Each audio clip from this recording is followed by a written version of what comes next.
Nilai mungkin diukur dari manfaat. Misalnya, mungkin sangat bernilai jika kita menyetir mobil dan dapat sampai dengan cepat dari satu tempat ke tempat lain. Tapi jika itu mengakibatkan penebangan hutan dan pencemaran lingkungan, di sini kita menghadapi pilihan nilai.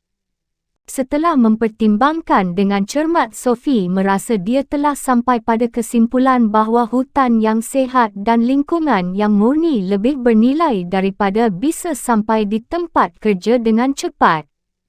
Dia mengemukakan beberapa contoh lagi.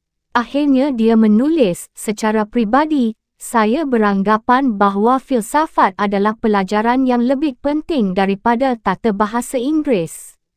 Oleh kerana itu, akan merupakan prioritas nilai yang baik jika kita memasukkan filsafat ke dalam daftar pelajaran dan mengurangi sedikit pelajaran bahasa Inggeris.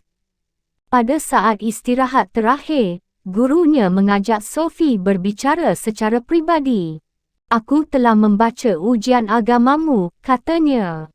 Kertas ujianmu kebetulan ada di tumpukan paling atas. Saya harap jawaban saya memberi anda sedikit bahan pemikiran. Itulah persisnya yang ingin ku bicarakan denganmu. Jawabanmu sungguh dewasa, sungguh menakjubkan, dan sangat percaya diri. Tapi sudahkah kamu kerjakan pekerjaan rumahmu, Sophie? Sophie menjadi sedikit gelisah. Nah, kamu bilang setiap orang perlu mempunyai sudut pandang sendiri. Ya, memang, tapi ada batasnya. Sophie memandang langsung ke matanya. Dia merasa dia boleh melakukan ini setelah semua yang dialaminya belakangan ini. Saya mulai belajar filsafat, katanya. Filsafat memberi kita latar belakang yang baik untuk memiliki pendapat pribadi. Tapi tidak mudah bagiku untuk memberi nilai pada kertas kerjamu. Itu bisa bisa Karena saya mungkin sangat benar atau sangat salah. Itukah yang anda maksudkan? Kalau begitu kita pilih saja kata guru itu. Tapi lain kali, kerjakan pekerjaan rumahmu. Ketika Sophie pulang sekolah sore itu, dia melemparkan tas sekolahnya ke anak tangga dan lari menuju sarang. Sebuah amplop coklat terletak di atas akar yang bertonjolan. Amplop itu kering di sudut-sudutnya, jadi pasti telah lama Hermes menjatuhkannya di situ. Dia membawa amplop itu dan berjalan memasuki pintu depan. Dia memberi makan binatang-binatangnya dan kemudian naik ke kamar. Sambil berbaring di tempat tidurnya, dia membuka surat Alberto dan membaca. Hellenisme. Ketemu lagi, Sophie. Setelah membaca tentang para filosof alam serta Sokrates, Plato, dan Aristoteles, kamu kini telah mengenal dasar-dasar filsafat Eropah. Maka mulai sekarang, kita akan meniadakan pertanyaan-pertanyaan pendahuluan yang sebelumnya kamu terima dalam amplop putih. Kubayangkan kamu mungkin menghadapi banyak tugas dan ujian di sekolah. Kini akan kujelaskan padamu periode panjang sejak zaman Aristoteles menjelang akhir abad keempat sebelum Masehi hingga awal abad pertengahan sekitar 400 Masehi. Perhatikan bahawa kini kita dapat menuliskan sebelum Masehi dan Masehi, sebab agama Kristen memang merupakan salah satu faktor paling penting dan juga paling misterius dalam periode itu. Aristoteles meninggal pada tahun 322 sebelum Masehi, ketika itu Athena telah kehilangan peran dominannya. Ini kerana timbulnya pemberontakan politik akibat penaklukan Alexander Agung, tahun 356 hingga 323 sebelum Masehi. Alexander Agung adalah Raja Makedonia. Aristoteles juga berasal dari Makedonia, dan untuk beberapa lama dia bahkan menjadi guru Alexander Muda. Alexanderlah yang meraih kemenangan terakhir dan menentukan atas bangsa Persia. Dan lebih-lebih, Sophie, dengan banyak penaklukannya, dia menyatukan Mesir dan dunia timur hingga India dengan peradaban Yunani. Ini menandai awal zaman baru dalam sejarah umat manusia. Suatu peradaban muncul dengan kebudayaan Yunani dan bahasa Yunani memainkan peranan utama. Periode ini, yang berlangsung selama kira-kira 300 tahun, dikenal sebagai Helenisme. Istilah Helenisme mengacu pada periode mahupun kebudayaan yang didominasi Yunani yang berjaya di 3 kerajaan Yunani, iaitu Makedonia, Syria, dan Mesir. Sekalipun demikian, sejak sekitar tahun 50 sebelum Masehi, Roma lebih kuat dalam bidang militer dan politik. Adikuasa baru itu lambat laun menaklukkan kerajaan-kerajaan Yunani, dan sejak itu kebudayaan Romawi dan bahasa Latin mendominasi mulai dari Spanyol di barat hingga jauh menembus Asia. Inilah awal dari periode Romawi, yang sering kita sebut zaman Yunani kuno akhir. Tapi ingatlah satu hal, sebelum orang-orang Romawi berusaha untuk menaklukkan dunia Yunani, Roma itu sendiri merupakan bagian dari kebudayaan Yunani. Maka, kebudayaan Yunani dan filsafat Yunani tetap memainkan peranan penting jauh sesudah pengaruh politik bangsa Yunani berlalu. Agama, filsafat, dan ilmu pengetahuan. Helenisme ditandai dengan fakta bahawa perbatasan antara berbagai negara dan kebudayaan menjadi terhapus. Sebelumnya, bangsa Yunani, Romawi, Mesir, Babilonia, Syria, dan Persia telah menyembah dewa mereka sendiri-sendiri di dalam apa yang secara umum kita sebut agama nasional.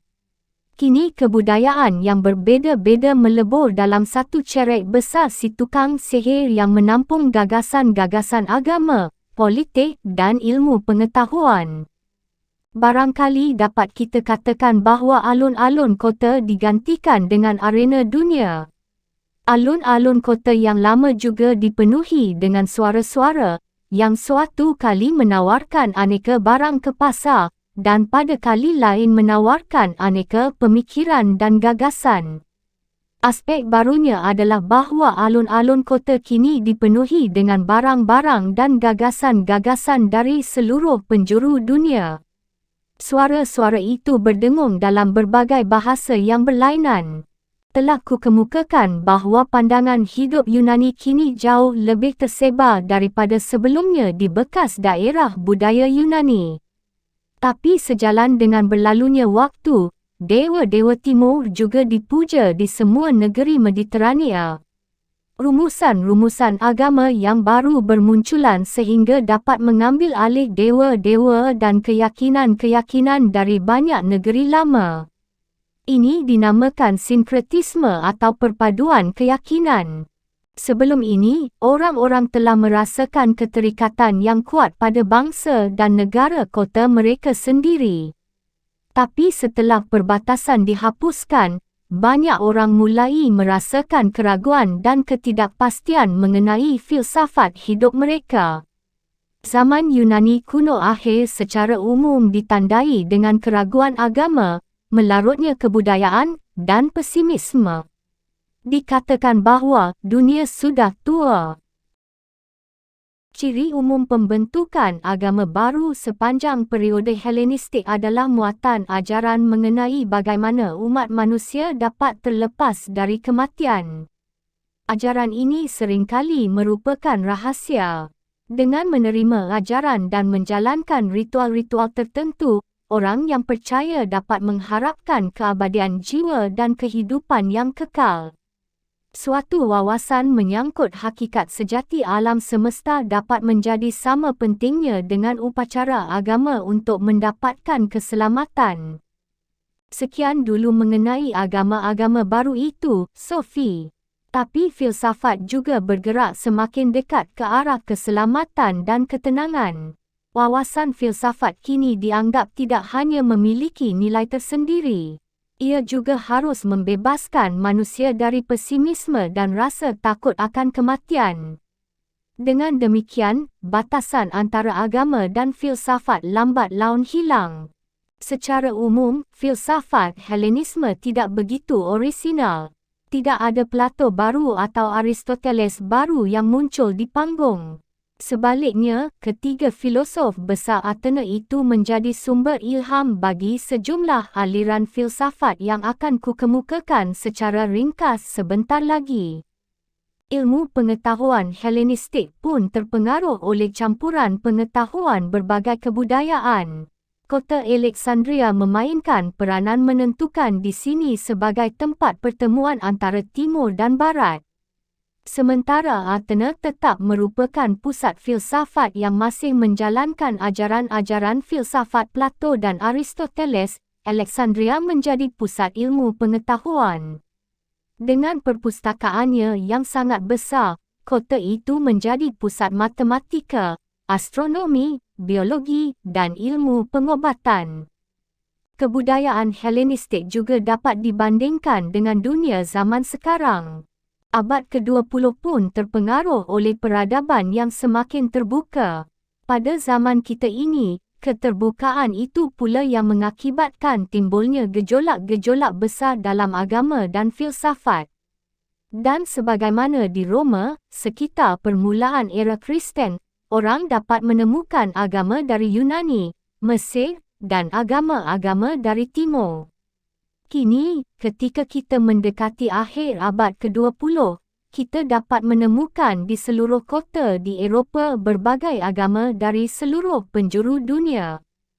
Sekarang, kita juga menyaksikan bagaimana percampuran agama lama dan agama baru, berbagai filsafat, dan ilmu pengetahuan dapat menjadi dasar bagi produk-produk baru yang ditawarkan di pasaran, pandangan hidup.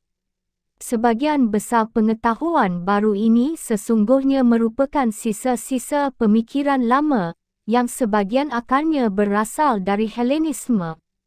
Seperti yang pernah kukatakan, filsafat Helenistik selalu berusaha untuk mengatasi masalah-masalah yang dikemukakan oleh Sokrates, Plato, dan Aristoteles. Ciri umum yang ada pada semua filsafat tersebut adalah hasrat untuk mengetahui cara terbaik bagi manusia dalam menjalani kehidupan dan kematian. Semuanya berbicara tentang etika. Dalam peradaban baru, inilah proyek filsafat yang utama. Tekanan terbesar diberikan pada upaya menemukan apakah kebahagiaan sejati itu dan bagaimana mencapainya. Kita akan mengenal 4 aliran filsafat ini. Kaum sinis. Konon, suatu hari, Sokrates sedang berdiri menatap sebuah kedai yang menjual segala macam barang. Akhirnya dia berkata, betapa banyak benda yang tidak kuperlukan. Pernyataan ini bisa jadi merupakan moto aliran filsafat sinis, yang didirikan oleh Antisthenes di Athena sekitar tahun 400 sebelum Masehi. Antisthenes pernah menjadi murid Sokrates dan sangat tertarik pada kesederhanaannya. Kaum sinis menekankan bahawa kebahagiaan sejati tidak terdapat dalam kelebihan lahiriah seperti kemewahan materi, kekuasaan politik atau kesihatan yang baik. Kebahagiaan sejati terletak pada ketidaktergantungan pada segala sesuatu yang acak dan mengambang. Dan kerana kebahagiaan tidak terletak pada keuntungan-keuntungan semacam ini, semua orang dapat meraihnya. Lebih-lebih, begitu berhasil diraih, ia tidak akan pernah lepas lagi. Kaum sinis yang paling terkenal adalah Diogenes, seorang murid Antisthenes, yang konon hidup dalam sebuah tong dan tidak memiliki apa pun kecuali sebuah mantel, tongkat, dan kantong roti. Maka tidak mudah mencuri kebahagiaan darinya. Suatu hari, ketika sedang duduk di samping tongnya menikmati cahaya matahari, dia dikunjungi oleh Alexander Agung. Sang Maharaja berdiri di hadapannya dan bertanya apakah dia dapat melakukan sesuatu untuk membantu Diogenes. Adakah sesuatu yang diinginkannya? Ya, Diogenes menjawab. Bergeserlah ke samping. Anda menghalangi matahari. Dengan demikian, Diogenes membuktikan bahawa dia tidak kalah bahagia dan kaya dibandingkan dengan pria agung di hadapannya. Dia telah memiliki semua yang diinginkannya.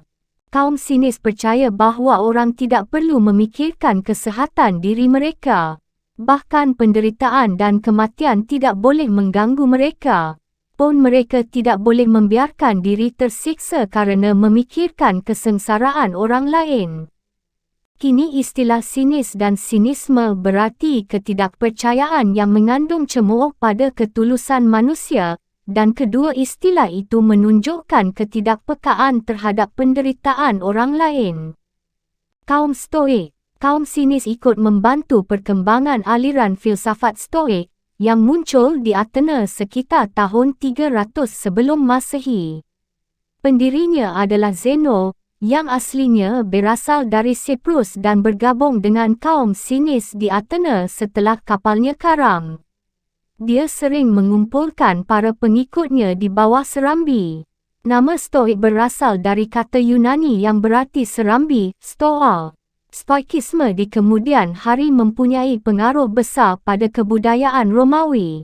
Seperti Heraklitus, kaum Stoik percaya bahawa setiap orang adalah bagian dari satu akal, atau logos yang sama. Mereka beranggapan bahawa setiap orang adalah seperti sebuah dunia miniatur, atau mikrokosmos-makrokosmos yang merupakan cerminan. Ini mendorong pada pemikiran bahawa ada suatu kebenaran universal, yang dinamakan hukum alam. Dan kerana hukum alam ini didasarkan pada akal manusia yang abadi dan universal, ia tidak berubah sejalan dengan berlalunya waktu dan berpindahnya tempat. Jadi, dalam hal ini, kaum Stoik berpihak kepada Sokrates yang bertentangan dengan kaum Sofis. Hukum alam mengatur seluruh umat manusia, bahkan para budak. Kaum Stoik menganggap ketentuan undang-undang dari berbagai negara hanyalah tiruan tidak sempurna dari hukum yang tertanam pada alam itu sendiri. Sebagaimana kaum Stoik menghapuskan perbezaan antara individu dan alam raya, mereka pun menyangkal adanya pertentangan antara roh dan materi. Hanya ada satu alam, mereka menegaskan. Gagasan semacam ini disebut monisme, berkebalikan dengan dualisme atau realitas ganda dari Plato. Sebagai anak-anak zaman mereka yang sejati, kaum Stoik benar-benar kosmopolitan, dalam pengertian bahawa mereka lebih mudah menerima kebudayaan kontemporer dibandingkan dengan para filosof Tong, yakni kaum sinis. Mereka memberi perhatian pada persahabatan manusia, sibuk dengan politik, dan kebanyakan dari mereka, terutama Kaisar Romawi Marcus Aurelius, tahun 121 hingga 180 Masehi, adalah negarawan yang aktif. Mereka mendorong berkembangnya kebudayaan dan filsafat Yunani di Romawi, dan salah seorang tokoh yang paling menonjol di antara mereka adalah sang orator, filosof, dan negarawan Cicero, tahun 106 hingga 43 sebelum Masehi. Dialah yang membentuk konsep humanisme, iaitu suatu pandangan hidup yang menempatkan individu sebagai fokus utamanya. Beberapa tahun kemudian, tokoh Stoik Seneca, tahun 4 sebelum Masehi hingga 65 Masehi, mengatakan bahawa, bagi umat manusia, manusia itu suci. Ini tetap menjadi slogan humanisme hingga sekarang. Kaum Stoik, lebih lanjut, menekankan bahawa semua proses alam, seperti penyakit dan kematian, mengikuti hukum alam yang tak pernah lekang. Oleh kerana itu, manusia harus belajar untuk menerima takdirnya. Tidak ada sesuatu yang terjadi secara kebetulan. Segala sesuatu terjadi kerana ada sebabnya. Maka, tidak ada gunanya mengeluh jika takdir sudah datang mengetuk pintu. Mereka berpendapat bahawa orang juga harus menerima peristiwa-peristiwa yang membahagiakan dalam hidup tanpa gelisah. Dalam hal ini, kita melihat pertalian mereka dengan kaum sinis, yang menyatakan bahawa semua kejadian lahiriah itu tidak penting. Bahkan sekarang, kita menggunakan istilah ketenangan stoik untuk seseorang yang tidak membiarkan perasaan menguasai dirinya. Kaum Epikurian. Seperti kita tahu, Sokrates berusaha untuk mengetahui bagaimana manusia dapat menjalani kehidupan yang baik.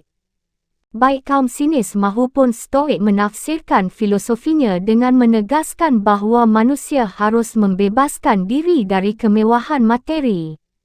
Tapi Sokrates juga mempunyai seorang murid bernama Aristippus. Dia percaya bahawa tujuan hidup adalah meraih kenikmatan indriawi setinggi mungkin. Kebaikan tertinggi adalah kenikmatan, katanya, kejahatan tertinggi adalah penderitaan. Maka dia ingin mengembangkan suatu cara hidup yang tujuannya adalah menghindari penderitaan dalam segala bentuknya.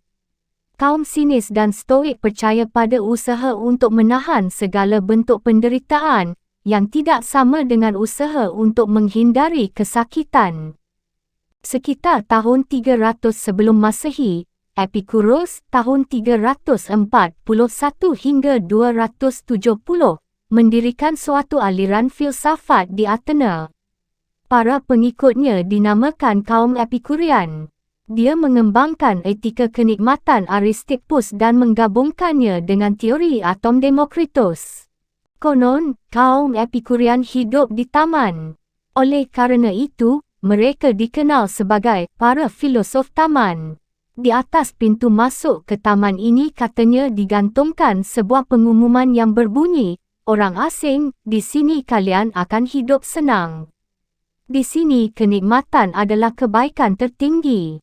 Epicurus menekankan bahawa hasil-hasil yang menyenangkan dari suatu tindakan harus selalu mempertimbangkan efek samping yang mungkin ditimbulkannya. Jika kamu pernah pesta permen coklat, kamu tentu tahu maksudku. Jika belum pernah, cobalah ini, ambil seluruh tabungan wang sakumu dan beli coklat seharga 200 crown. Anggap saja kamu suka coklat. Kamu harus makan semua coklat itu sekaligus. Sekitar setengah jam kemudian, ketika seluruh coklat lezat itu sudah termakan, kamu akan mengerti apa yang dimaksudkan Epicurus dengan akibat sampingan. Epicurus juga percaya bahawa hasil yang menyenangkan dalam jangka pendek harus ditahan demi kemungkinan timbulnya kenikmatan yang lebih besar, lebih kekal atau lebih hebat dalam jangka panjang. Mungkin kamu tidak mahu makan coklat selama setahun penuh, sebab kamu lebih suka menabungkan seluruh wang sakumu dan membeli sebuah sepedah baru atau menikmati liburan ke luar negeri. Tidak seperti binatang, kita mampu merencanakan kehidupan kita. Kita mempunyai kemampuan untuk membuat kalkulasi kenikmatan.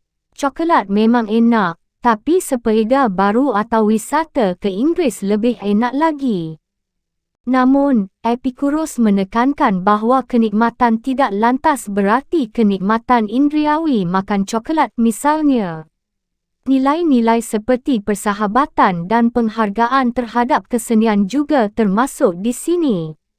Lagi pula, untuk menikmati hidup menurut cita-cita Yunani kuno diperlukan kontrol diri, kesederhanaan, dan ketulusan. Nafsu harus dikekang, dan ketenteraman hati akan membantu kita menahan penderitaan. Rasa takut kepada para dewa mendorong orang-orang masuk ke taman Epicurus. Dalam kaitan ini, teori atom Demokritus merupakan obat yang berguna bagi tahayul keagamaan. Supaya bisa menjalani kehidupan yang baik, kita harus mengatasi rasa takut akan kematian. Untuk tujuan ini, Epicurus memanfaatkan teori Demokritus tentang atom jiwa. Kamu mungkin ingat bahawa Demokritus percaya tidak ada kehidupan setelah kematian, sebab ketika kita mati, atom-atom jiwa menyebar ke seluruh penjuru. Kematian tidak menakutkan kita, kata Epicurus dengan enteng. Sebab, selama kita ada, kematian tidak bersama kita. Dan ketika ia datang, kita tidak ada lagi. Jika kamu berpikiran begitu, tak ada orang yang merasa khawatir akan mati. Epicurus meringkas filsafat pembebasannya dengan apa yang dinamakannya 4 ramuan obat. Dewa-dewa bukan untuk ditakuti. Kematian tidak perlu dikhawatirkan. Kebaikan itu mudah dicapai. Ketakutan itu mudah ditanggulangi. Dari sudut pandang Yunani, tidak ada yang baru dalam upaya proyek-proyek filsafat jika dibandingkan dengan proyek-proyek ilmu pengobatan. Intinya adalah bahawa manusia harus membekali diri dengan kotak obat filosofis yang memuat keempat unsur yang telah kusebutkan tadi. Berkebalikan dengan kaum Stoik, para pengikut Epicurus hanya menunjukkan sedikit minat atau bahkan tidak berminat sama sekali pada politik dan masyarakat. Hidup dalam pengasingan, itulah yang dinasihatkan Epicurus. Kita mungkin dapat membandingkan tamannya dengan komunik pada masa kita sekarang. Ada banyak orang pada masa kita sekarang yang berusaha menemukan pelabuhan yang aman, jauh dari masyarakat. Meneladani Epicurus, banyak pengikutnya yang mengembangkan pemanjaan diri yang berlebihan. Motto mereka adalah hidup untuk saat ini. Kata Epikurian digunakan dalam pengertian negatif belakangan ini untuk menggambarkan seseorang yang hidup hanya demi kesenangan. Neoplatonisme, seperti telah kukatakan padamu, sinisme, stoikisme, dan epikurianisme semuanya berakar pada ajaran Sokrates. Mereka juga memanfaatkan ajaran tokoh-tokoh sebelum Sokrates seperti Heraklitus dan Demokritus. Tapi, kecenderungan filsafat yang paling mengagumkan pada period Helenistik akhir terutama adalah yang diilhami oleh filsafat Plato. Oleh kerana itu, kita menamakannya Neoplatonisme. Tokoh paling penting dalam Neoplatonisme adalah Plotinus, kira-kira tahun 205 hingga 270, yang mempelajari filsafat di Alexandria tapi kemudian menetap di Roma. Menarik untuk dicatat bahawa dia berasal dari Alexandria, kota yang menjadi titik temu utama filsafat Yunani dan mistisme Timur selama berabad-abad. Plotinus membawa ke Roma suatu doktrin keselamatan yang bersaing keras dengan ajaran Kristen. Namun, Neoplatonisme juga memberi pengaruh kuat dalam aliran utama teologi Kristen. Ingatlah doktrin Plato tentang ide, sofi, dan cara dia membedakan antara dunia ide dan dunia indera. Ini berarti menetapkan perbezaan tajam antara jiwa dan raga. Oleh kerana itu, manusia menjadi makhluk ganda. Raga kita terdiri dari tanah dan debu seperti semua yang lain di dunia indera, tapi kita juga memiliki jiwa yang kekal. Ini dipercaya oleh kebanyakan orang Yunani jauh sebelum Plato. Plotinus juga sudah mengenal gagasan yang sama dari Asia. Plotinus percaya bahawa dunia terentang antara dua kutub. Di ujung yang satu adalah cahaya ilahi yang dinamakannya Yang Esa. Kadang-kadang, dia menyebutnya Tuhan. Ujung yang satunya lagi adalah kegelapan mutlak, yang tidak menerima cahaya dari Yang Esa. Tapi maksud Plotinus adalah bahawa kegelapan ini sesungguhnya tidak ada. Ia hanyalah ketiadaan cahaya, dengan kata lain, ia tidak ada. Yang ada hanyalah Tuhan, atau Yang Esa. Tapi sebagaimana suatu cahaya semakin lama semakin kecil dan akhirnya lenyap, di suatu tempat ada suatu titik yang di dalamnya cahaya ilahi tidak dapat sampai. Menurut Plotinus, jiwa disinari oleh cahaya dari Yang Esa, sementara materi adalah kegelapan yang tidak mempunyai keberadaan yang nyata. Tapi bentuk-bentuk di alam ini mendapatkan sedikit cahaya dari Yang Esa. Bayangkan sebuah api unggun yang menyala pada malam hari. Dari situ percikan-percikan api terbang ke segala penjuru. Dalam radius yang cukup luas, api unggun itu membuat malam tampak bagaikan siang. Cahaya api itu dapat dilihat bahkan dari jarak beberapa mil. Jika berjalan menjauh, kita dapat melihat percikan cahaya seperti lentera dari kejauhan di tengah kegelapan. Dan jika kita berjalan semakin jauh, pada suatu titik, cahaya itu tidak dapat lagi mencapai kita. Di suatu tempat, cahaya itu lenyap di telan malam, dan jika sudah benar-benar gelap kita tidak dapat melihat apa-apa. Tidak ada bentuk mahupun bayangan. Bayangkan sekarang bahawa realitas adalah api unggun seperti ini. Sesuatu yang menyala itu adalah Tuhan dan kegelapan di luarnya adalah materi dingin yang darinya manusia dan binatang tercipta. Yang paling dekat dengan Tuhan adalah gagasan-gagasan kekal yang merupakan bentuk pertama dari semua makhluk. Jiwa manusia sebenarnya adalah sepercik cahaya. Namun di seluruh penjuru alam sebahagian dari cahaya ilahi ikut memancar. Kita dapat melihatnya pada semua makhluk hidup, bahkan sekuntum bunga mawar juga mendapatkan cahaya ilahi. Yang paling jauh dari Tuhan yang hidup adalah tanah dan air serta batu. Maksudku, segala sesuatu menyimpan sepercik misteri ilahi.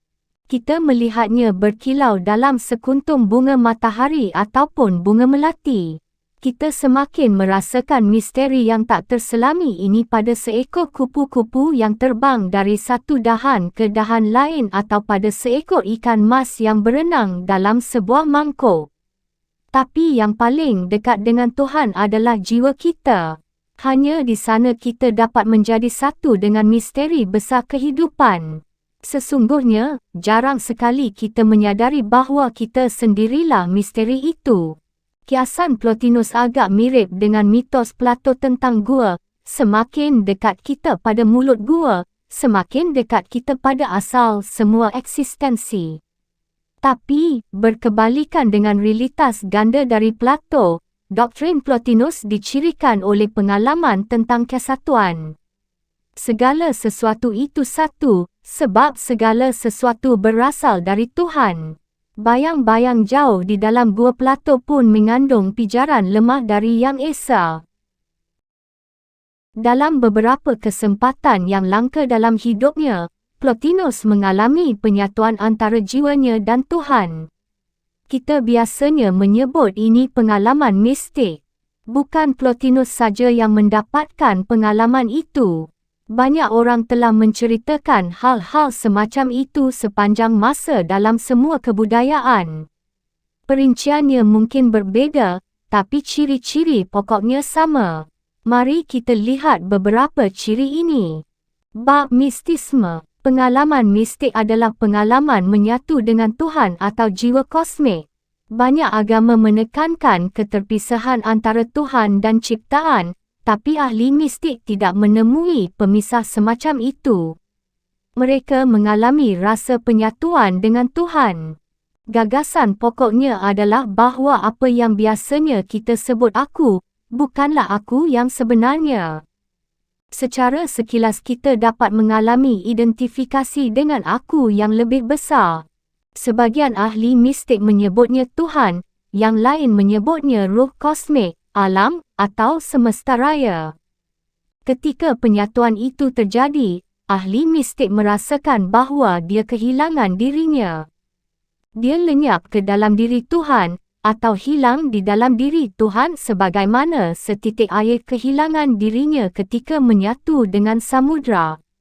Seorang ahli mistik India pernah mengungkapkannya begini, "Jika aku mengadu, Tuhan tiada. Jika Tuhan mengadu, aku pun tiada." Ahli mistik Kristen Angelus Silesius, tahun 1634 hingga 1677, mengemukakannya dengan cara lain. Setiap tetes air menjadi lautan jika ia mengalir menuju samudra, sebagaimana akhirnya jiwa itu naik dan menjadi Tuhan. Nah, mungkin kamu merasa tidak begitu menyenangkan untuk kehilangan diri. Aku tahu apa maksudmu, tapi sesungguhnya yang kamu hilangkan itu jauh lebih sedikit dibandingkan dengan yang kamu peroleh. Kamu kehilangan dirimu hanya dalam bentuk yang kamu miliki saat itu, tapi pada saat yang sama, kamu menyadari bahawa kamu adalah sesuatu yang jauh lebih besar. Kamulah semesta raya. Sesungguhnya, kamu adalah roh kosmik itu sendiri, Sophie. Kamulah yang menjadi Tuhan. Jika kamu harus kehilangan dirimu sebagai Sophie Amundsen, Kamu boleh merasa lega kerana mengetahui bahawa aku sehari-hari ini adalah sesuatu yang suatu hari nanti akan hilang. Akumu yang sebenarnya yang hanya dapat kamu alami jika kamu mampu meniadakan dirimu adalah, menurut para ahli mistik, seperti api misterius yang abadi menyala. Tapi pengalaman mistik seperti ini tidak selalu datang sendiri. Ahli mistik harus mencari jalan penyucian dan pencerahan untuk bisa bertemu dengan Tuhan. Jalan ini berupa kehidupan sederhana dan berbagai teknik meditasi. Lalu secara tiba-tiba, ahli mistik itu mencapai cita-citanya dan dapat berseru, "Akulah Tuhan" atau "Akulah kamu." Kecenderungan mistik banyak ditemukan di semua agama besar dunia. Dan gambaran pengalaman-pengalaman mistik yang diberikan oleh para ahli mistik menunjukkan kesamaan yang luar biasa, menembus seluruh batasan budaya. Ahli mistik selalu berusaha untuk memberikan penafsiran keagamaan atau filosofis tentang pengalaman mistik yang diungkapkan oleh latar belakang budayanya. Dalam mistisme Barat, iaitu dalam agama Yahudi, Kristen, dan Islam, ahli mistik menekankan bahawa pertemuannya itu terjadi dengan Tuhan pribadi. Meskipun Tuhan hadir di alam mahupun dalam jiwa manusia, dia juga ada jauh di atas dan di luar dunia. Dalam mistisme Timur, iaitu agama Hindu, Buddha, dan agama Cina, mereka lebih sering menekankan bahawa ahli mistik mengalami penyatuan total dengan Tuhan atau roh kosmik. "Akulah roh kosmik," ahli mistik itu berseru, atau "Akulah Tuhan." Sebab Tuhan tidak hanya ada di dunia, dia bisa ada di mana saja. Di India, terutama, timbul gerakan-gerakan mistik yang sangat kuat sejak lama sebelum zaman Plato. Swami Vivekananda, seorang India yang berperan besar membawa ajaran Hindu ke Barat, pernah berkata, sebagaimana beberapa agama dunia tertentu mengatakan bahawa orang yang tidak mempercayai adanya Tuhan adalah ateis, kami pun mengatakan bahawa seseorang yang tidak mempercayai dirinya sendiri adalah ateis. Tidak percaya pada kemuliaan jiwanya sendiri itulah yang kami sebut ateis. Pengalaman mistik juga mengandung makna etika. Seorang mantan Presiden India, Sarvepalli Radhakrishnan, pernah berkata, "Cintailah tetanggamu sebagaimana engkau mencintai dirimu sendiri, sebab engkau adalah tetanggamu." Ilusilah yang membuatmu berfikir bahawa tetanggamu adalah seseorang yang lain dari dirimu. Orang-orang pada zaman kita sekarang yang tidak menganut agama tertentu juga menceritakan pengalaman mistik. Mereka tiba-tiba mengalami sesuatu yang mereka sebut kesadaran kosmik atau perasaan menyamudra. Mereka merasakan diri mereka direnggut dari waktu dan memandang dunia dari perspektif keabadian. Sophie duduk tegak di tempat tidur. Dia harus merasa-rasakan apakah dia masih memiliki tubuh. Ketika semakin asyik membaca Plato dan para ahli mistik, dia mulai merasa seakan-akan melayang di seputar kamar, keluar jendela dan melambung jauh di atas kota.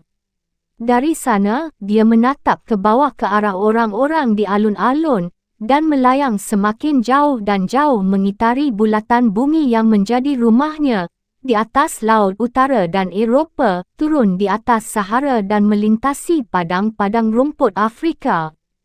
Seluruh dunia seperti menjadi seseorang yang hidup, dan rasanya seolah-olah orang itu adalah Sophie sendiri.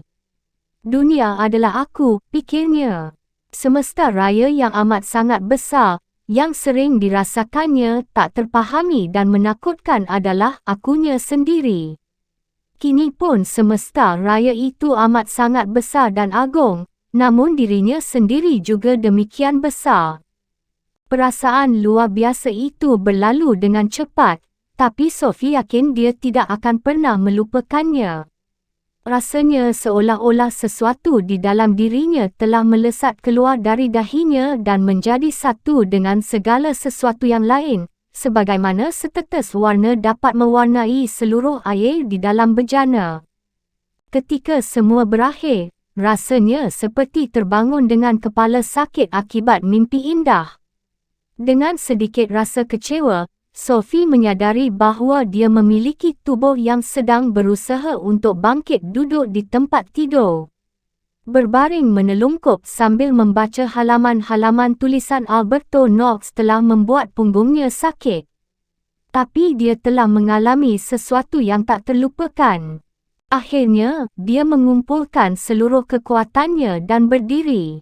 Yang pertama dilakukannya adalah membuat lubang-lubang pada seluruh lembaran kertas itu dan menyatukannya dengan penjilid cincin bersama pelajaran-pelajaran sebelumnya.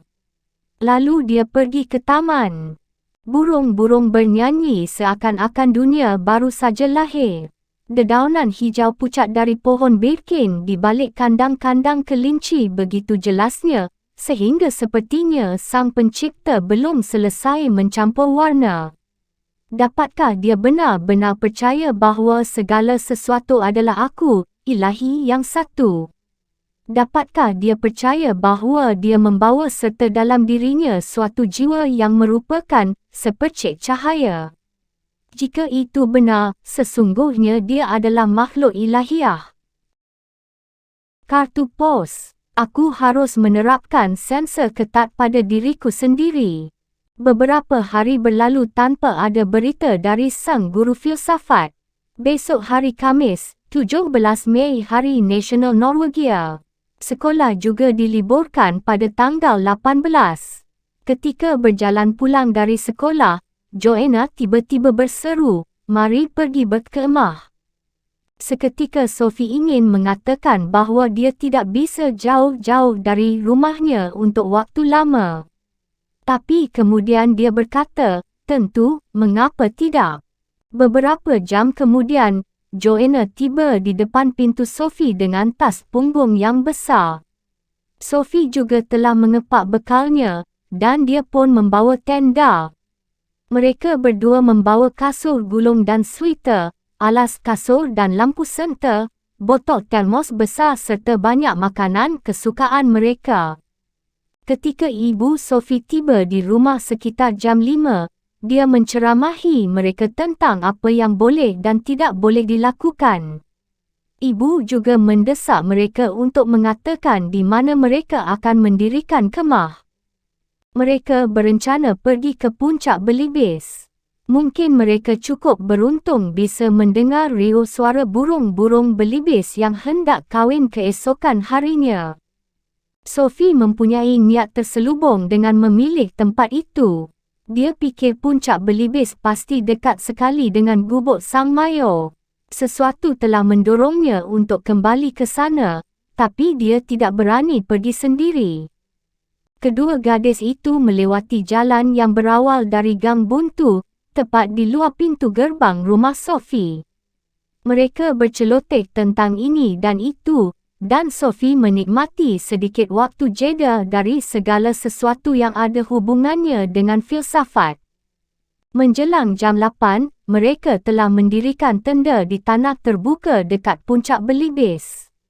Mereka menyiapkan diri untuk malam itu dan kasur gulung mereka telah dibuka. Ketika mereka sedang makan sandwich, Sophie bertanya, "Pernahkah kamu mendengar tentang gubuk Sang Mayor?" Gubuk Sang Mayor. Ada sebuah gubuk di hutan sekitar sini dekat sebuah danau kecil. Seorang pria aneh pernah tinggal di sana. Seorang mayor, itulah sebabnya tempat itu dinamakan Gubuk Sang Mayor.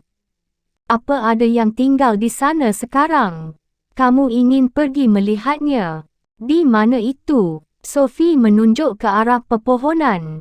Joanna tidak terlalu bersemangat, tapi akhirnya mereka berangkat. Matahari menggantung rendah di langit. Mula-mula mereka berjalan di antara pohon-pohon pinus yang tinggi, tapi tak lama kemudian mereka mulai menembus semak-semak dan belukar. Akhirnya, mereka sampai di sebuah jalan. Mungkinkah ini jalan yang telah dilewati Sophie minggu pagi itu? Tentunya begitu segera dia dapat melihat sesuatu yang bersinar di antara pepohonan di arah kanan jalan tersebut. Itu di sana, katanya. Mereka segera tiba di tepi sebuah danau kecil. Sophie menatap gubuk di seberang danau. Semua jendela kini tertutup rapat. Bangunan berwarna merah itu merupakan tempat paling terlantar yang pernah dilihatnya. Joanna berpaling ke arahnya. Apakah kita harus berjalan di atas air? Tentu saja tidak. Kita akan mendayung. Sophie menunjuk ke arah alang-alang. Di sana ada perahu dayung, persis seperti dulu. Pernahkah kamu ke sini sebelumnya? Sophie menggelengkan kepala, berusaha menjelaskan kunjungannya sebelumnya akan terlalu merepotkan. Oleh kerana dia harus menceritakan Alberto Knox dan pelajaran filsafat itu pula. Mereka bersenda gurau sewaktu mendayung menyeberangi danau. Ketika sampai di tepi seberang, Sophie memastikan bahawa mereka telah menempatkan perahu itu di atas daratan. Mereka pergi ke pintu depan. Kerana jelas tidak ada orang di dalam gubuk, Joanna mencoba pegangan pintu. Terkunci, kamu tidak berharap pintu ini terbuka, kan? Mungkin kita dapat menemukan kunci, kata Sophie. Dia mulai mencari-cari di celah-celah pondasi dari batu itu. Oh, mari kita kembali ke tendas saja, kata Joanna setelah beberapa menit. Tapi pada saat itu Sophie berseru, ini dia. Aku menemukannya. Dia mengacungkan kunci itu dengan penuh kemenangan. Dia memasangkannya ke pintu dan pintu pun terbuka. Kedua sahabat itu menyelinap masuk seakan-akan mereka sedang melakukan suatu kejahatan. Di dalam gubuk terasa gelap dan dingin. Kita tidak dapat melihat apa-apa, kata Joanna. Tapi Sophie telah memikirkan hal itu. Dia mengambil sekotak korek api dari kantong bajunya dan menyalakannya. Sebelum korek api padam, mereka hanya sempat melihat bahawa gubuk itu telah ditelantarkan. Sophie menyalakan satu lagi, dan kali ini dia melihat sebuah puntung lilin pada kandil dari besi tempah di atas tungku. Dia menyalakannya dengan korek ketiga dan ruangan kecil itu menjadi cukup terang bagi mereka untuk melihat sekeliling. Bukankah aneh bahawa lilin yang begitu kecil dapat menerangi kegelapan yang begitu luas? Kawannya mengangguk. Tapi di suatu tempat, lilin itu lenyap ditelan kegelapan, Sophie meneruskan. Sesungguhnya, kegelapan itu tidak mempunyai keberadaan sendiri. Itu hanya kerana tidak ada cahaya. Joanna merinding. Sungguh mengerikan. Ayolah, mari pergi. Sophie menunjuk ke arah cermin kuningan yang tergantung di atas kotak laci, persis seperti sebelumnya. Bagus sekali, kata Joanna. Tapi itu cermin sihir. Cermin di dinding. Siapa yang paling cantik di dunia ini? Aku tidak bercanda, Joanna. Aku yakin kamu dapat menatap ke dalamnya dan melihat sesuatu pada sisi lainnya. Apakah kamu yakin kamu tidak pernah ke sini sebelumnya? Dan mengapa kamu senang betul menakut-nakuti aku terus? Sophie tidak dapat menjawab pertanyaan itu. Maaf.